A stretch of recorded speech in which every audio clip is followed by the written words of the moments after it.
Today's episode is sponsored by Future State Media, experts in off-Amazon traffic for Amazon sellers. Future State Media will build you a custom-made website to deliver sales for you on Amazon. Built to grab traffic from search engines and social media, your site can be used as a secret weapon for launching products on Amazon or just to stabilize your Amazon sales. It means you can also build an email list on autopilot. Go to futurestatemedia.com for your free guide to Google SEO for Amazon sellers today. Ladies and gentlemen, boys and girls, welcome to the 10K Collective podcast, the place to be for 6, 7 and 8 figure Amazon sellers. Today we're going to talk really about something that's going to be probably more directly relevant to those who are selling business to business. I know quite a few physical product owners or business owners or brand creators, whatever you call it, who sell business to business to big box or medium sized box, whatever that is, retailers, but also a lot of agency owners, consultants and SaaS. So that's probably the people for whom this is going to be relevant. So Aaron, just to recap, is the author of Predictable Revenue, which has been called the sales Bible of Silicon Valley. So this is where you're getting it from. First of all, let's talk about lead generation and what is it and why is that important? Lead gen. So this is my, I think, main lesson. So I worked at Salesforce.com in the early 2000s. And when I joined, Salesforce was about 25 million revenue and working to go up market from selling mostly to small business to bigger companies. And they'd hired a bunch of salespeople. And in business to business sales, the classic model was when you want to grow, more salespeople because they would prospect or bring in relationships and bring in customers. But it wasn't working. Hired all these people, they weren't bringing in customers or leads even. So I sat down and created this outbound selling system that could basically create as many qualified leads as we needed to fill the pipeline of salespeople. Called it Cold Calling 2.0, wrote the book Predictable Revenue about it. But through that and then consulting with companies afterwards, what I realized was this lesson that for companies that want to grow, like you could have the best product and the best sales process or e-commerce process and the best people involved. But if you don't have a way to create leads in a predictable way, you're going to struggle. If you have a way to create predictable leads, you can get a lot of things wrong and still do okay. Right? So it's the importance of lead generation. Now, product-led growth is a term. Yes, having a great product can lead to leads, like word of mouth leads. So, that's still kind of lead generation. There's 3 types of leads, though, they're really focused on, right? We call them seeds, nets, and spears. So first is seeds, really it's all the word of mouth. So friends, family, referrals, customer referrals, like all that organic growth that can usually get your business off the ground. Now, those leads are going to be different because they're, again, usually free, mostly free. They're going to have faster sales cycles, tend to be easier, right? If I buy a steamer and I love it, and I tell my friend, hey, John, you got to get the steamer, he's going to be sort of shortcutted to being a customer. Those are great, but hard to grow. So those are seeds. Nets would be marketing, right? Online marketing, digital marketing, billboards, you're doing that one-to-many broadcast. That kind of marketing is lead gen. It's great. It tends to be more quantity of leads than quality, right? So make it a lot of possible buyers, but only a few that actually a good fit and buy, whether you're in e-commerce or B2B. So there's pros to that versus seeds, and there's cons. And the last we said type is spears. Spears should be outbound prospecting, outbound selling, outbound business development. Typically, you've got like a targeted list of companies as customers or channel partners, and you're reaching out in a very systematic way to engage them to see if there's some kind of fit to do, whether, again, you're going to sell to them directly if you're like an agency, or whether they could be like a distribution partner. So again, that tends to be, they have the pros and cons. The pros of spears, right? Outbound selling is you can call the people who aren't calling you. You tend to have bigger deal sizes, but the con, for example, is it's not always a good fit for everyone. So these seeds, nets, and spears, they're all important. A lot of it's like knowing which is the best fit for your business, like where you focus your energy. Okay, and how would you determine what is the best fit for your business in these 3 sort of models or types of leads? Well, I always start with like, what's worked for you the best so far? Right? Is there something more you can do with that? Like if you've had some success marketing on Google or marketing with on Amazon with some of their paid programs, or has been copywriting or maybe content marketing or outbound prospects. So what's worked for you first? So beyond that, and I think a lot of people don't invest enough in their strength. They don't realize they can go further than they realize before they've kind of plateaued there. So after that, I would look at where do you have some kind of calling or enthusiasm, a natural interest. Yeah, you do need to test. Like, there's so many ways you can market and generate leads. Like, you should be like testing different things. But I find people are often called towards one form versus another. Some people just feel more comfortable and excited about writing or creating videos or social media or outbound selling.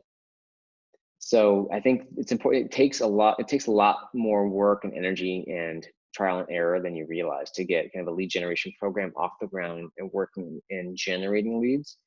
So any place you have some initial momentum, enthusiasm, passion, interest, or strengths, be a place to start with.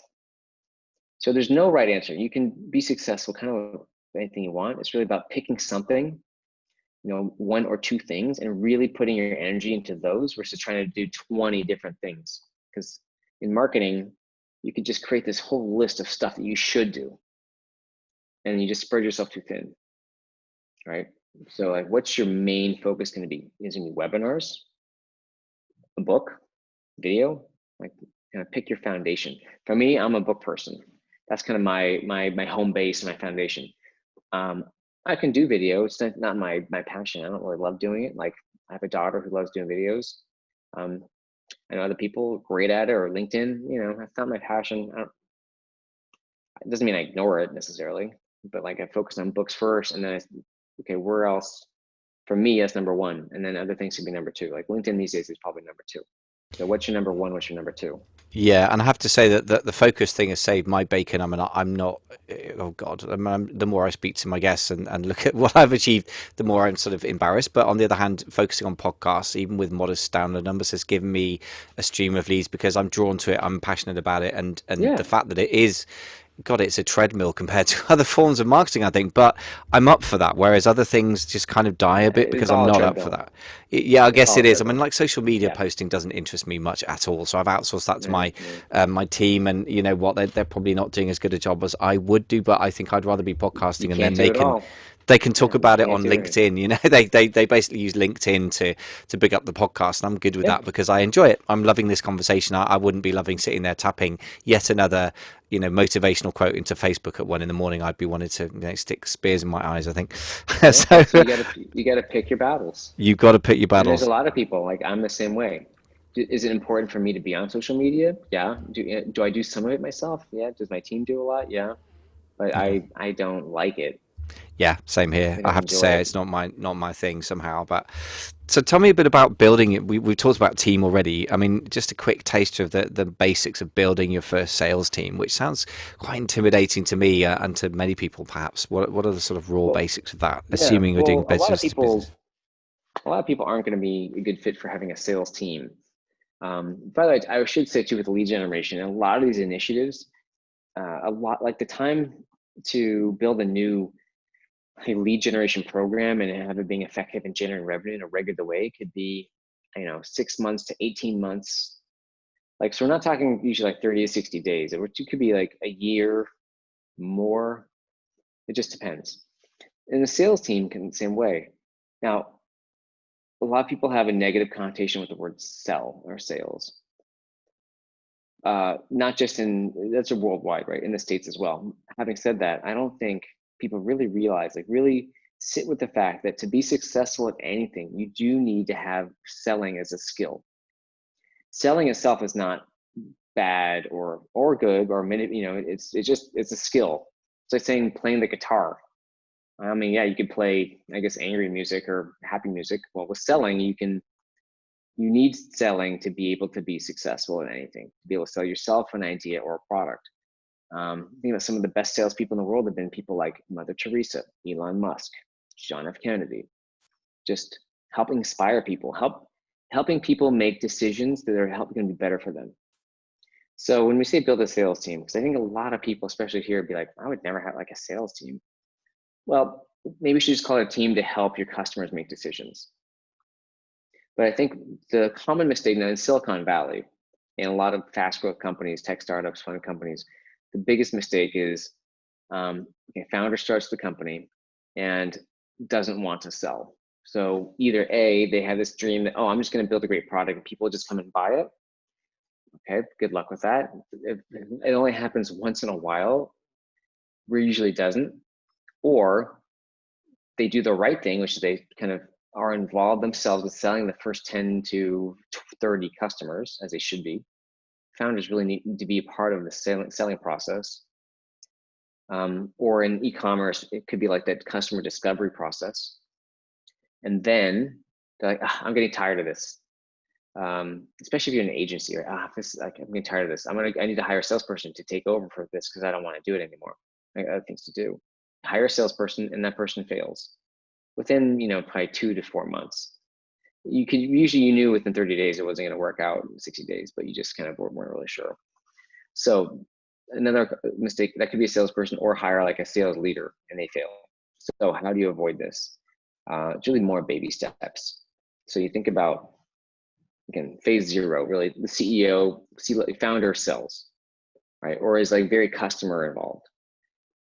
Phase 1 after that is you hire a junior person, a salesperson, often called a sales development rep, like SDR. They can help with kind of inbound, like responding to inbound leads or making outbound calls for you. It's going to be appointment setting for you, whether it's inbound. They take off a lot of things that you really don't want to be doing. So now you've got 2 people in sales, right? The junior person and the C-level person. Then the next phase, phase 2, is you either promote the junior person to selling, closing, or you hire an external, more senior salesperson. So you end up with the C-level person who's selling, a junior salesperson, and a senior salesperson. So now, because you're taking these in steps, you're really reducing a lot of the risk of each step, where you're kind of like slowly putting systems in place and you're learning about how the sales team works and works together. So now you've got 1 junior, 1 senior. The next step is 2 junior people, 2 senior people. And once that's working and you feel like, okay, people are making their numbers, we're making some money, then you would hire a sales leader. Because again, most sales leaders who are a good fit for you are not going to be great about creating a team from scratch. They're much better usually at coming in, okay, there's something working here and I can make it more repeatable, or I can, grow what it's already working. So the C-level CEO, co-founder really is kind of the head of sales, chief revenue officer for a lot longer than they typically expect to or want to be. But it's important if you really want to have the hands-on experience to know how your customers buy, how to sell to them, and how to make your team and processes work. Yeah, it You need seems to to me have that sales as a skill. it seems to me there's 2 skills that, from conversations with people like yourself that really, know so much from such a lot of experience in different industries, that there's 2 business generic skill sets that you just cannot get around being at least moderately good at. One is sales and marketing, and I know they're not the same thing, but I think they're both important. And the other one, I've lumped those together, and the other one is just basic financials. Because if you get the financials wrong, you kill the business from a lack of, cash normally, specifically, and if you don't have any sales, then your business isn't even started, or it's going to die, isn't it? So, I thank you for basically, I suppose what you're saying is you've got to be prepared to get your hands dirty and talk to people And who keep may them. or may not wish to buy from you and get some rejection, right? Which none of us Yeah. enjoy, but Yeah. But that's also how you learn who's a fit and who's not. exactly, it's education. I think, as you say, that the fact that you've got to be part of the first 20 or 30 sales is so critical for educating yourself about who the hell you are actually selling to, because you may have a customer avatar in mind that turns out to be quite different in reality, and that's just so common, right? I think anyone who's spoken to a Yeah. business leader for 10 minutes will realize that the pivot thing is just, whether it's a massive one or a mild one, is just part and parcel of the early days of a startup. So Yeah, back and forth. And again, just it can be a couple of years to kind of build this, what do you call it, a sales team or a customer team, or a lot of these things can be like a year or 2 long. I think in a lot of our perceptions and expectations are getting distorted because all the success stories on social media are all about like quick wins and things. And that's just not how most, that's only like 1% of the actual reality. And it's like they call it the overnight success that took 10 years. That's how most people experiences are, which is a slow grind, day after day, little improvements every day. Once in a while, there's some surprise. Once in a while, there's some big win you didn't expect, but it's like a marathon, not a sprint. It's going to take years Absolutely. longer than you want. Yeah, thank you. That I like the reality check, guys, because then you're actually going to send people off with some expectation that matches reality. So, final thing I'd love to get just a quick talk about from you is the forcing function idea. I really love this. Tell me a little bit more about how you feel this Sure. works.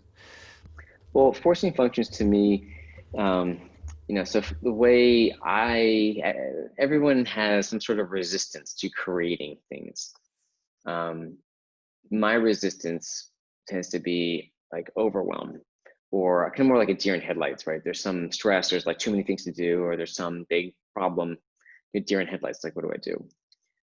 Other people tend to react like a rabid chihuahua, just kind of like working so busy and so much that they kind of lose sight of what they're, what's the focus. So everyone kind of deals with stress and uncertainty in different ways. But what works for me beautifully, and though it's uncomfortable, we call them forcing functions. And the principle is, if you want to get into shape, do you sign up for a gym membership, or do you sign up to run a marathon and tell all your friends you're going to do it? Right? So kind of making like public declarations of action with ideally like deadlines. So a simpler example might be, before I published the predictable revenue book, over the course of 2 or 3 years, I did a bunch of events, webinars, in-person workshops, dinners. And so I got comfortable with this idea of, okay, in 3 weeks, I'm going to do an event. And I'll pick a date, Thursday, March the 22nd. And I'll say, all right, I'll put it on Facebook or someplace. On Thursday, the March 22nd, I'm doing a predictable revenue event. And I wouldn't know what it would be yet. But at least by saying that, it kind of forced me to follow through to fill in, well, who would I invite and what would it be about and what would I ask them to do?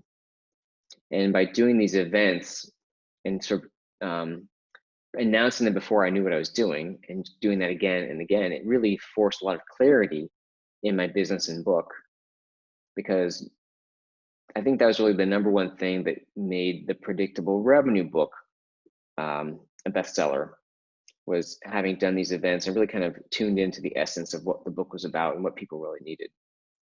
Now, it's not just events, although that's probably the easiest one for me, and I use that the most. These like commitments of like publication dates and event dates. Another example would be, if you have a business, if you take investors' money, now you are forced to grow. You don't really have a choice to make it kind of like a lifestyle, relaxed business versus a growth business. So having children, for me, getting married and having kids, then I had to make more money, right? And I ended up growing when I had to make more money, within 4 years, I grew my income 11 times. So forcing functions, if my resistance, for example, is kind of the paralysis or procrastination, they just like make action happen. I have to focus on things and I have to get things done. I don't have an option. So it moves things forward. It's like manufactured motivation, motivation on demand, uncomfortable motivation on demand, but it works. Excellent. Motivation on demand. I like it. And by the way, I can really relate to the metaphor of um, entering a marathon and then telling everyone about it, because I didn't enter a marathon yet, but at half marathons, I entered 3 last year, 2 of which I told people all about, and the one I just did it because I wanted to see if I could beat my time, which was very, very poor time. But for me personally, it was just important because I spend so much time behind my computer. So you've hit the nail on the head, which just goes to show the importance of speaking your customer's language. You just happen to get that one lucky, I think.